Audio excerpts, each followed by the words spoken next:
Chithari KSEB ഓഫീസിൻ്റെ മുൻവശത്താണ് ഇപ്പോൾ ഞങ്ങളുള്ളത്.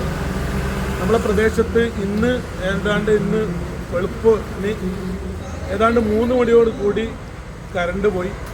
അതുമായി ബന്ധപ്പെട്ടിട്ട് ഒരു 5:30 മണി 5:51 സമയങ്ങളിൽ ഞാൻ പരാതി കൊടുത്തു. അതുപോലെ തന്നെ 6 മണിക്ക് മറ്റൊരു നമ്മളെ സുഹൃത്ത് പരാതി കൊടുത്തു.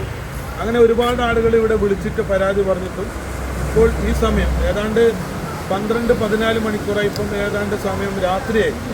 ഈ രാത്രിയായിട്ടും ഇതുവരെയായിട്ടും ചിത്താരിയിലെ KSEB ഉദ്യോഗസ്ഥന്മാർ നമ്മളെ പരാതി അന്വേഷിക്കാനോ അതുമായി ബന്ധപ്പെട്ട് തൊട്ടടുത്ത ട്രാൻസ്ഫർ ഏതാണ്ട് ഈ ഓഫീസിന് കിലോമീറ്റർ അകലെ ദൂരമൊന്നുമില്ല. ഏതാണ്ട് ഒരു 2 മിനിറ്റ് ഏകദേശം 3 മിനിറ്റ് നടന്നാൽ തന്നെ അവിടെ എത്തുന്ന ദൂരത്താണ് ഈ ഒരു ഓഫീസ് ഉള്ളത്. ഓഫീസിൽ നിന്ന് തൊട്ടടുത്ത് 3 മിനിറ്റ് മാത്രം നടന്നാൽ എത്തുന്ന സ്ഥലമായിരുന്നു ഈ ട്രാൻസ്ഫർ. അവിടുന്ന് 3 ലൈനാണ് പോകുന്നത്. ആ ലൈനിൽ ഒന്നിൽ കറണ്ടില്ല എന്ന് പരാതി പറഞ്ഞിട്ട് ഏതാണ്ട് 14 മണിക്കൂർ കഴിഞ്ഞിട്ടും ഇവിടുത്തെ ഉദ്യോഗസ്ഥന്മാർ അവിടെ എത്തുകയോ അതിന് വേണ്ട പരിഹാരം നടത്തുകയോ ചെയ്യാത്തത് കൊണ്ട് ഞങ്ങൾ ചിത്താരി KSEB ഓഫീസിൽ വന്ന് നേരിട്ട് വന്ന് ഇവിടെ അന്വേഷിച്ചപ്പോഴും നേരത്തെ ഫോണിൽ വിളിച്ച് അന്വേഷിച്ചപ്പോൾ ഇവർ പറയുന്ന മറുപടി എന്താണ്, ഇവിടെ ആവശ്യത്തിന് ഉദ്യോഗസ്ഥന്മാരില്ല എന്ന മറുപടിയാണ് ഞങ്ങളോട് ഉപഭോക്താക്കളോട് പറയുന്നത്. ഇവിടെ ഉദ്യോഗസ്ഥന്മാരെ കൊണ്ടുവരേണ്ടതും അതുപോലെ തന്നെ ഇവിടെയുള്ള പ്രശ്നങ്ങളൊക്കെ പരിഹാരം കാണേണ്ടതും ഗവൺമെൻറ്റും ഇവിടുത്തെ AE അടക്കമുള്ള ഉദ്യോഗസ്ഥന്മാരാണ്. അപ്പോൾ ചിത്താരി KSEB ഉദ്യോഗസ്ഥന്മാരുടെ അനാസ്ഥയാണിത്. കാരണം ഇവിടെ ഈ വൈദ്യുതി കണക്ഷൻ കട്ടാവലും അതുപോലെ തന്നെ മറ്റും നിത്യസംഭവമാണ്.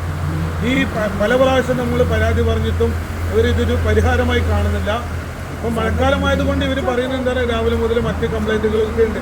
ശരിയായിരിക്കാം, എന്നാൽ മിനിറ്റുകൾ മാത്രം ദൂരം നടന്ന് മാത്രം പോയി ശരിയാക്കാനുള്ള ഒരു സാഹചര്യം ഉണ്ടായിട്ടും ചിത്താരി KSEBയിലെ ഉദ്യോഗസ്ഥന്മാർ അതിന് കൂട്ടാക്കാതെ അവരുടെ അനാസ്ഥക്കെതിരെയാണ് ഞങ്ങളുടെ പ്രതിഷേധം.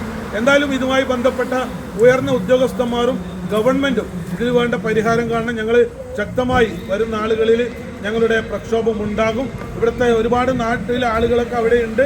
ഞങ്ങൾ കേവലം 1, 2, 3 ആളുകൾ മാത്രമാണ് ഇവിടെ വന്നത്. എന്തായാലും ഈ ഒരു പ്രതിഷേധം ഗവൺമെൻറ്റിൻ്റെ ഉദ്യോഗസ്ഥന്മാരും മന്ത്രിതലത്തിലും ഈ പ്രതിഷേധം ഞങ്ങൾ അറിയിക്കുന്നു. KSEB ഉദ്യോഗസ്ഥന്മാരുടെ ഈ അനാസ്ഥക്കെതിരെ ശക്തമായ പ്രതിഷേധം അറിയിക്കുകയാണ്.